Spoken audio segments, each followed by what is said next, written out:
This is Mindfulness with Richard. Listen, reflect, and deeply meditate.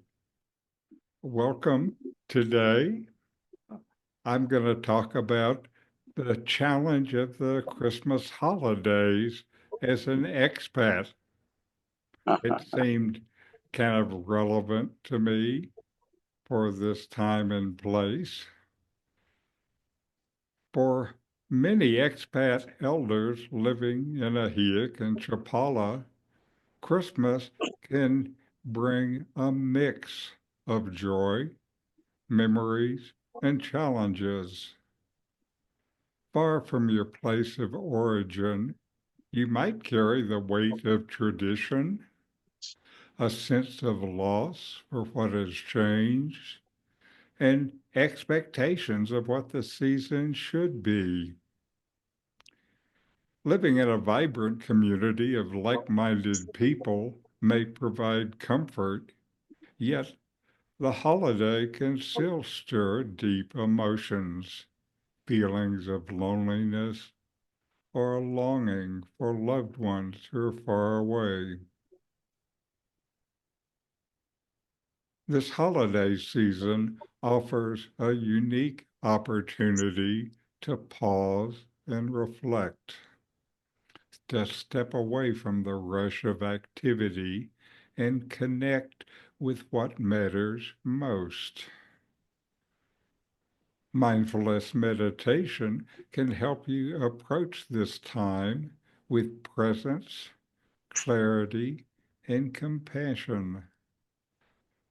By taking time to pause, you create space to notice your thoughts and feelings, reflect on the meaning of the season, and honor both the joys and challenges it may bring.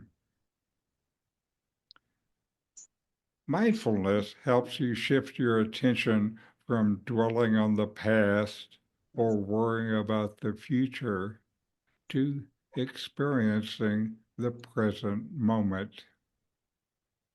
During the holidays, this can mean honoring cherished traditions while gently releasing attachments to what is no longer the same. Instead of resisting feelings of sadness or nostalgia, mindfulness creates a space for these emotions to arise, to be seen, and move through without overwhelming your spirit.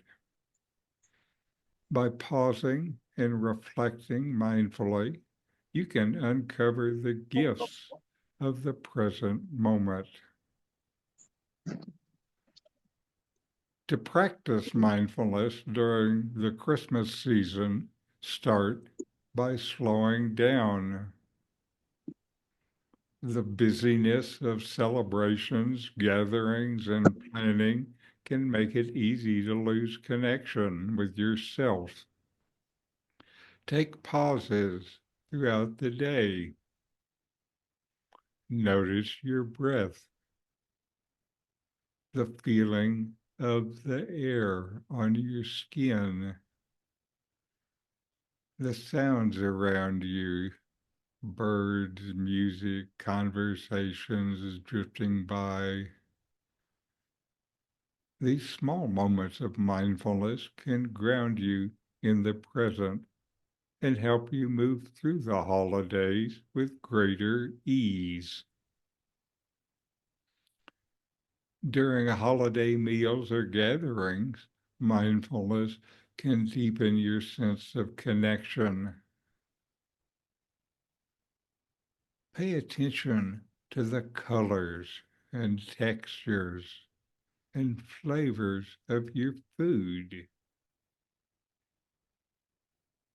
Truly listen when someone is speaking. By offering your full presence, you not only enrich your own experience, but also create an open and loving space for those around you. Mindfulness also helps you bring kindness to yourself. If feelings of isolation, grief, or longing arise, pause and acknowledge them with tenderness. Place a hand over your heart and remind yourself it's okay to feel this. Meeting your emotions with compassion allows them to soften rather than linger as tension or sadness. Finally, practicing gratitude during these pauses can shift your focus from what may be missing to the abundance of what is here. Notice the beauty of this unique chapter of your life. The friends who surround you, the landscapes of Ajijic and Chapala, and the quiet moments of peace you create for yourself. By pausing to reflect and staying present and compassionate through the ups and downs of the Christmas season, you can cultivate calm appreciation and connection. Mindfulness doesn't take away from the challenge, but gives you a steady foundation to meet them with an open heart. So here's a guided meditation for today.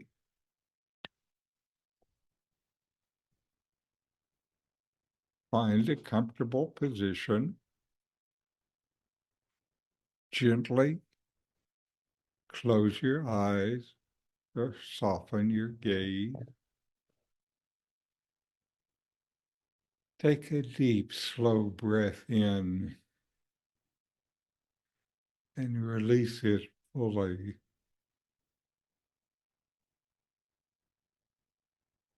Allow your body to relax, letting go of any tension.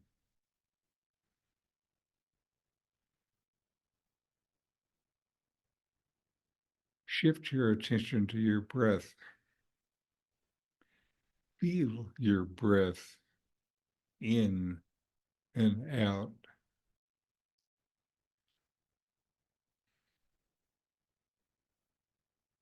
Feel the gentle rise and fall of your chest.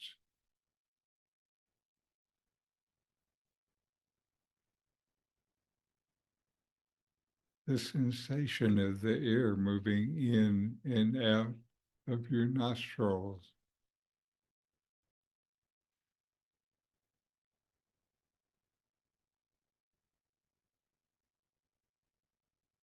Let the rhythm of your breathing anchor you in this moment.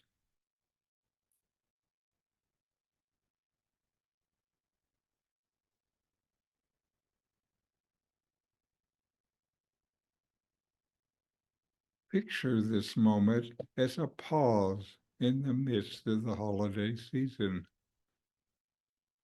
Imagine yourself stepping away from the rush and finding stillness.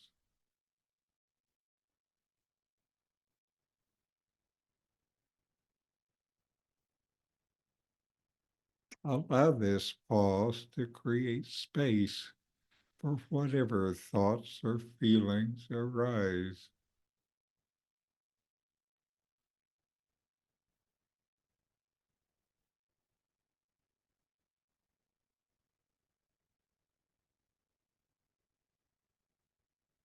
If any thoughts about the holidays arise, whether joyful, sad, or challenging, imagine yourself watching them like clouds drifting by across the sky. You don't need to push them away or hold on to them. Simply notice. and let them pass.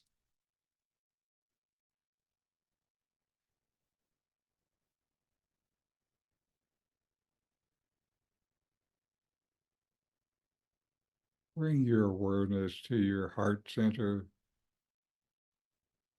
Place a gentle hand over your heart. With your inhale, say silently to yourself, I am here for you.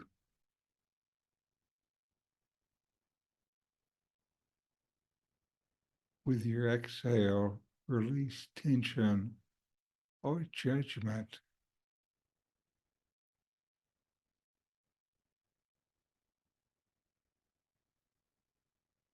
Repeat this for a few breaths, offering kindness and care to yourself.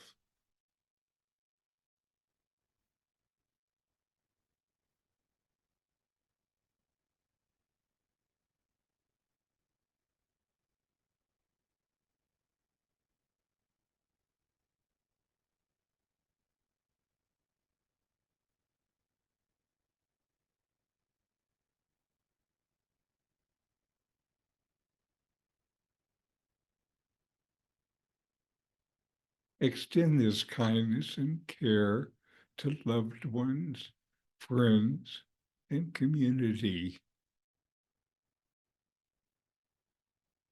Visualize them and say to yourself, may you be happy,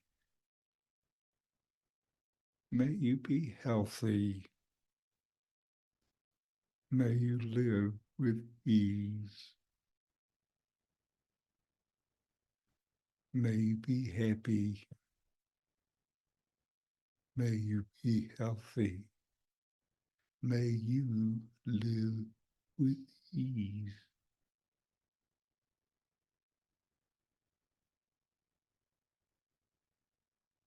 Begin to reflect on moments, people, or aspects of your life that bring comfort or joy.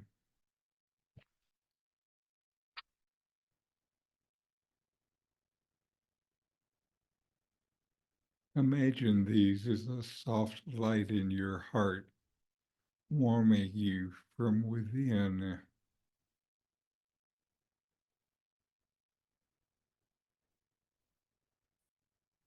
Let this light grow with each breath.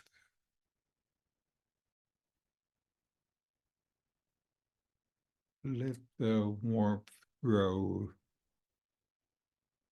with each breath.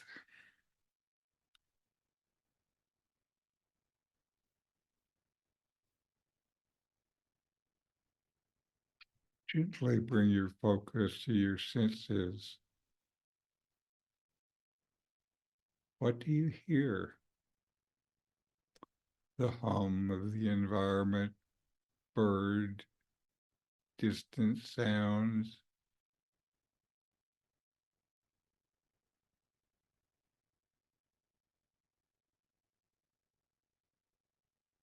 Feel the air on your skin.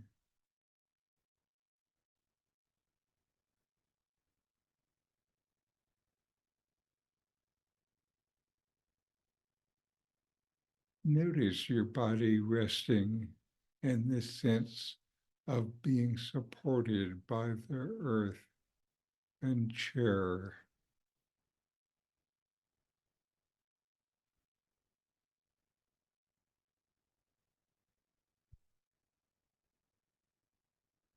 Take 3 deep, soothing breaths.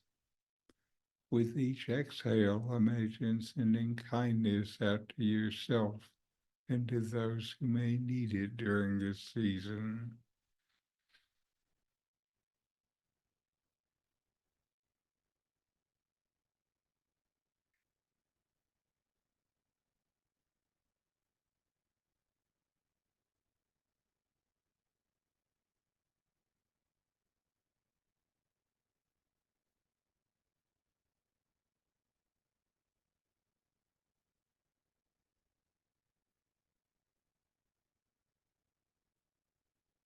And when you're ready, begin to wiggle your fingers and toes and slowly return to the room.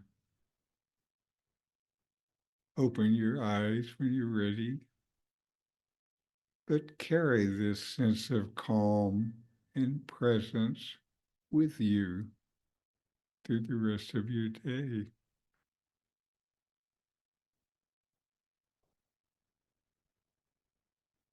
So, Barley, how was your meditation last week? I think you're muted. Okay, There now you are. I'm still having trouble actually meditating. I'm so glad that I can come here on Thursdays at 3. Uh-huh. I have found something kind of exciting when I'm out in public. I use that phrase when I look at people, may you be healthy, may you be happy. I like that. That's Mm-hmm. cool for me. Your secret loving kindness. When you, Yeah, that's that's good. good. And certainly it gets you outside of yourself. Mm-hmm. And if you really feel it, you're in the present moment. Mm-hmm. Oh, good. Yeah, it's like when I'm starting to feel a tiny bit impatient or something, I think, well, that's silly. So then I do that, and then it gets me, like you say, in the present. Uh-huh. It's funny because all you need to do is to get present in this moment and all of the stuff falls away. Anyway, it's funny. How about you, Joyce? I think my meditation this week has been better this week than last week, so that's a good thing. Got our water back. And sorry, my dog is barking, but I found uh, Amy here. It's hard to do a lot of meditation during the day, but at nighttime I've been able to meditate, and that's helped. Uh-huh. It's also a real good opportunity to practice this mindfulness presence with the people that you care about and be there in the moment instead of reacting to stuff you carry with you. And things are always a little different when someone's here, even if you care about that person. Things, yes, to be in the moment is a good thing. Anyway, it's, still one of the things it's a tool that we have to live. And for me, it helps keep me balanced. How about you, Tom? How's your meditation been? Well, I'd have to say, can you hear me? Yes, Can you hear me? yes, Yes. we can. Yes, I would have to say that it's been irregular. Uh, Uh-oh. We can't hear you now. Cannot hear you, Tom. Oh, it's there we been go. somewhat Okay. somewhat irregular, Yes. but Yes. on my mind, and I guess I would get I don't know what kind of grade I'd get for the week, but Well, the question is, how do you make it a habit? How do you make it a daily habit, like that's brushing the your that's teeth? the that is the issue of making it a daily habit, and it looks like I'm going to have to uh, do this very early in the morning. Right. Okay. Uh, That, figure when out the time is one of the things that's important in the exactly. habit. I have been, however, utilizing the Eck kind of song, the Hugh song, to Mm. kind of get me into the meditative Mm-hmm. framework, Mm-hmm. and that's helped. I've used that at various times and various situations. Uh-huh. So, so I count that as as a positive. Right. And it's still, in some ways, it doesn't matter what the focus is, Yeah, that it's something you can sustain your attention on. Right. And when you hold to something, you end up letting go of the other stuff. Exactly. Exactly. So that's kind of where I'm at. But it's nice to have this. I'm hoping that my schedule is regularizing enough so that this is a regular period of time in my Hmm. life. So that's I count that as positive as well. Well, that would be good. That's one of the things that Mhm. helps to support the practice. Exactly. So So very that's it. good. That's it. Very good. Do you have a place where you meditate regularly in the morning? Not yet. Not yet. It's Okay. but I do have a suitable environment that will be conducive to meditation. So I'm happy about that. You Okay. know. And again, a lot of people find it best to find a place Yes. and use So the place regularly. And some people then have something in the place that kind of reminds them of what they're doing. right.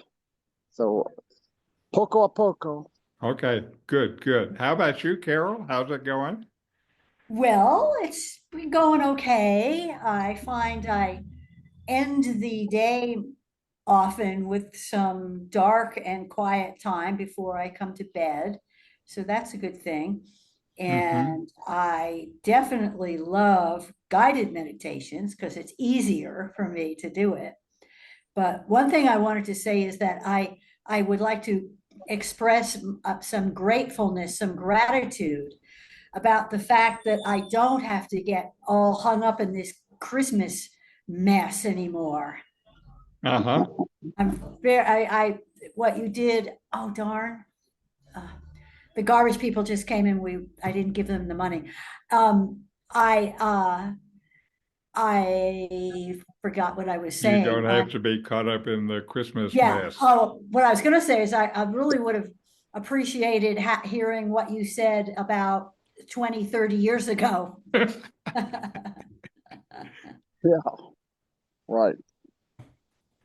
Right. Anyway, if you have more to say, Tom? No, I was just agreeing. Okay, 20 or okay, I 30 was just years checking. ago. Well, I'm glad it is not 20 or 30 years ago.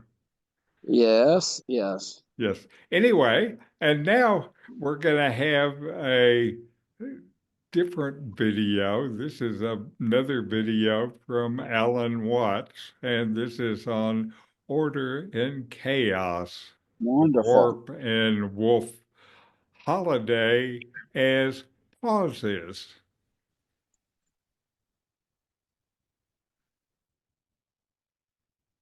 Where I can't find it, excuse me. Will I reset something?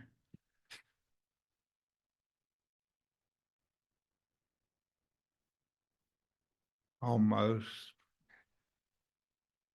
Here we are.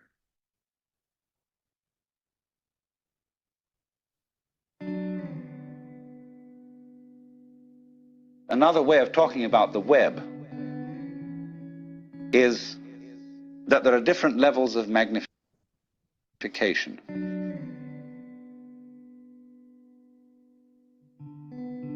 For example, supposing you take a piece of embroidery, and here it is, obviously in front of you, an ordered and beautiful object. Then you take out a microscope and you look at the individual threads. At a certain point, as you turn up the microscope, you'll get a hopeless tangle, which doesn't make any sense at all. The wrapped fiber that constitutes the thread is a mess. Hasn't been organized, nobody did anything about it. But at the level of magnification at which you actually see it with the naked eye, it's all been organized. All right, now keep turning up that microscope. Take one of those individual threads in the fiber that seems to be so chaotic and go into the constitution of that. And again, you'll find fantastic order. You'll find the most gorgeous designs of molecules. then to keep turning it up. And again, at a certain level, you'll find chaos again. All right, keep going. And at another level, you'll find this marvelous order. Now you see, order and randomness constitute, in other words, the warp and the woof. Where everything is in order, everything's under control. In randomness, it's all it's a mess. But we wouldn't know what order was unless we had messes. It's the contrast of order and messes that order itself depends upon. And so in this exactly the same way, it is the contrast of on and off, there and not there. In other words, life and death, being and non-being, that constitutes existence. Only we pretend that the random side of things, the disorderly side of things, could possibly win in the game of competition, or I would rather call it collaboration between the two. When you lose sight of the fact that the order principle and the random principle go together, that's exactly the same predicament as losing sight of the fact that all individually delineated things and beings are connected underneath. You know, just like mountains stick out of the earth and there's a fundamental earth underneath them, so all of us as different things, we stick out of reality and there's a continuity underneath, but you ignore that, you see. That's the thing that's left out. See, I'm just giving you many examples of the same principle. But really, deep down, we are, each one of us, everything that there is. Doing it this way, and then again that way, and then again another way. And that's what it keeps up doing forever and ever. Only, it has holidays, which are called deaths.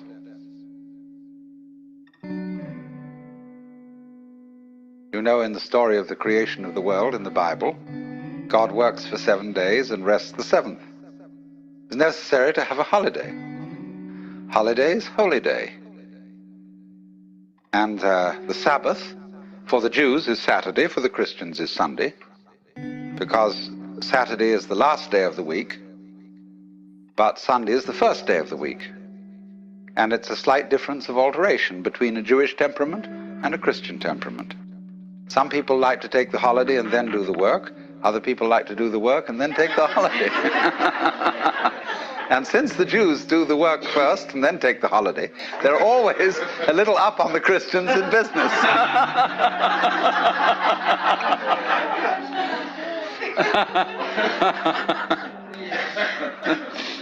But the point is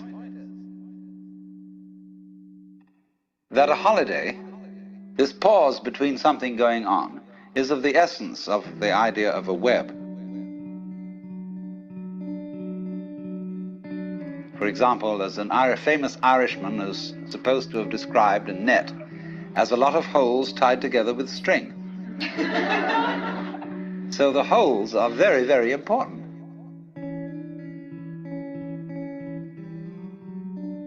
And these are the holy days. You see the holes. This all goes together. So there must be that interval. And it exists on all kinds of levels.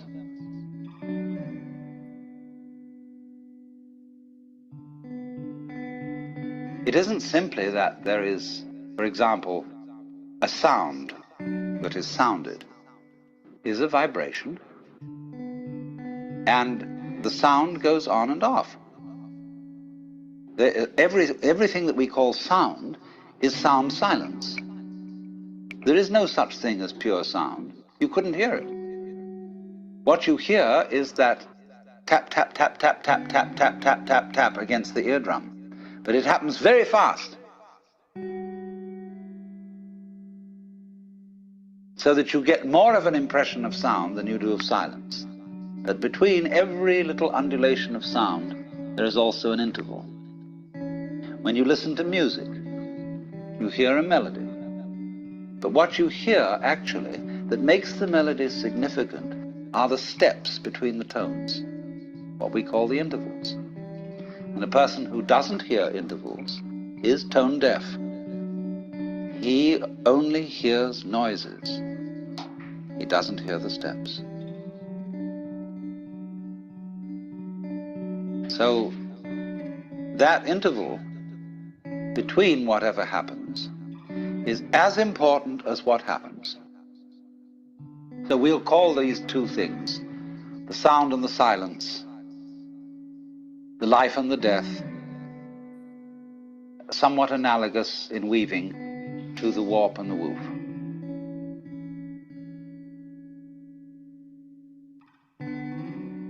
Now, look at the marvelous way in which warp and woof go together. A piece of cloth is an extraordinary thing when you consider it's made of a line of string.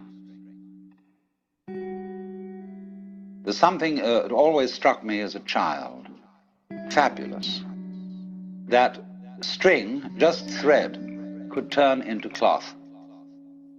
Why should it hang together? How improbable.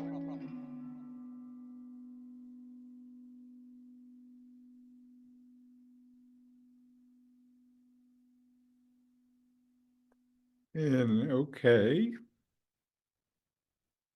And now, if I can move this forward, we'll take some time to meditate today.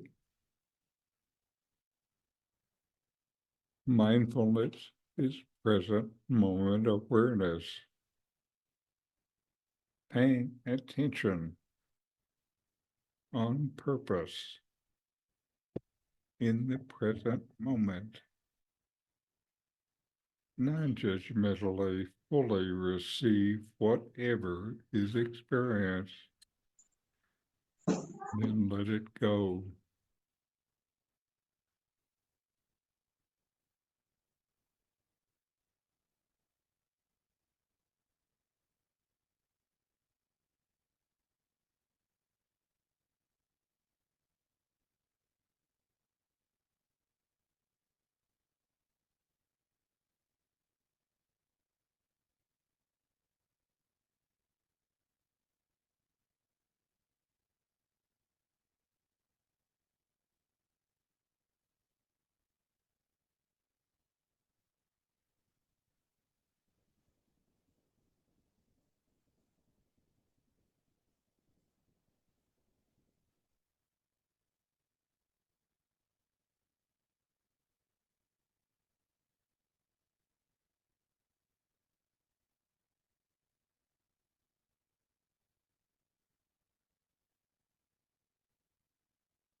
All right.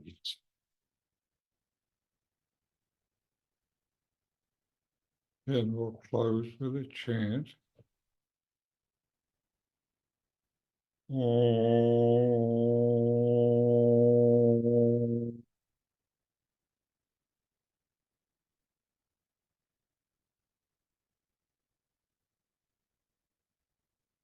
Shanti, Shanti, Shanti. Om. Peace, peace, peace.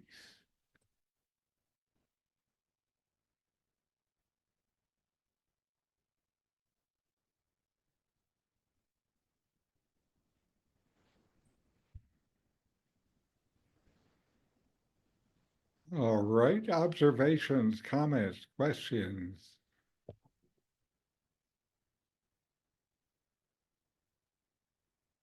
I haven't had that portable Christmas feeling for a number of years, but I have had it before. Uh-huh. The stress of Christmas, but I don't have that now. Uh-huh. That's good. Easier now when you're not working and all these other activities at the same time to get that sense of overwhelming. Now I don't feel nearly as overwhelmed as I used to with Christmas. Mm-hmm. Mm-hmm. And I know Carol always had a problem with other people's expectations and, what she was supposed to do and if she was supposed to give them something, that whole thing is a mess. That is Right. true. And I think, like you, Barley, when we left California and went to India, India is about the least Christmassy place I can imagine. Oh, And so I we might have had some decorations one year or something. I don't know. We just put it down pretty immediately and it was okay. but I'm hoping that I get over to Chapala on the 24th. My next door neighbor plays Santa Claus, and he's going to be there, I think, with kids getting on his lap, and I'd like to see that again. Oh boy. Uh-huh. You could be a Santa too. Just grow your beard a little longer. No, when I want to shave my beard off entirely, I start to let it grow longer, and after a while, Carol can't stand it. That's what my neighbor said too, that on the 26th of December, her husband goes and shaves the beard off again, and then she's got him back. Uh-huh. For a while. Well, I Yes. hope you guys have a very peaceful Christmas and look forward to seeing you on New Year's. Oh, good. Yes, yes. Okay. Okay. Anyway, Thank see you and have a good Christmas, Thank and you. may Take it care. fill your heart with peace and calm. Mhm. Thank you.